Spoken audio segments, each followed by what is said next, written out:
America का कर्ज हर साल तेजी से बढ़ता जा रहा है। अब अमेरिका पर राष्ट्रीय कर्ज 37 ट्रिलियन डॉलर को पार कर गया है, जिससे अमेरिका में चिंता की लहर दौड़ गई है।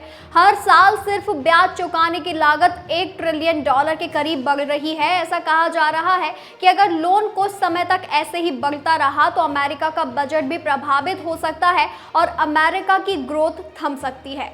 20 जून तक अमेरिकी सरकार पर इतना कर्ज है जितना पूरी अर्थव्यवस्था एक साल में बढ़ती है।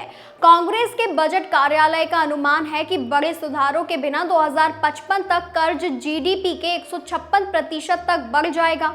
वर्तमान स्तर पर 2 ट्रिलियन डॉलर का सालाना घाटा कर्ज में बढ़ोतरी को बढ़ावा दे रहा है, जिसे बढ़ते खर्च और स्थिर राजस्व वृद्धि से बढ़ावा मिल रहा है। आपको बताते चले कि अमेरिका पर सबसे बड़ा और ताज़ा खतरा ब्याज को लेकर है। कुल टैक्स से आय इनकम का करीब 1/4 हिस्सा अब लोन चुकाने में खर्च हो रहा है। इसका मतलब है कि सामाजिक सुरक्षा, मेडिकेयर, नेशनल डिफेंस और बुनियादी ढांचे के लिए कम पैसा ही बचेगा।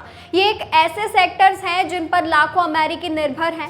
रिस्क सिर्फ बजट में कटौती का नहीं है, इकोनॉमिक की चेतावनी है कि इस लोन से प्राइवेट निवेश में कमी आ सकती है और उधार लेने की लागत बढ़ सकती है और आर्थिक विकास में बाधा आ सकती है। सीबीओ का अनुमान है कि अगर अगले लोन का बोझ कंट्रोल नहीं किया गया तो अगले दशक में जीडीपी में 340 अरब डॉलर की कमी आ सकती है। इससे संभावित 1.2 मिलियन नौकरियां खत्म हो सकती हैं और सभी सेक्टर्स में वेतन बढ़ोतरी धीमी हो सकती है।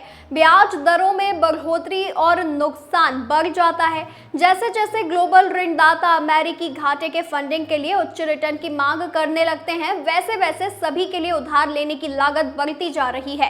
राजकोषीय संकट और भी गहराता जा रहा है। वहीं दूसरी ओर अगर निवेशकों का सरकार की फाइनेंशियल मैनेजमेंट क्षमता पर भरोसा खत्म हो जाता है तो ब्याज दरों में तेज उछाल या डॉलर में गिरावट आ सकती है। इससे ग्लोबल स्तर पर नुकसान हो सकता है।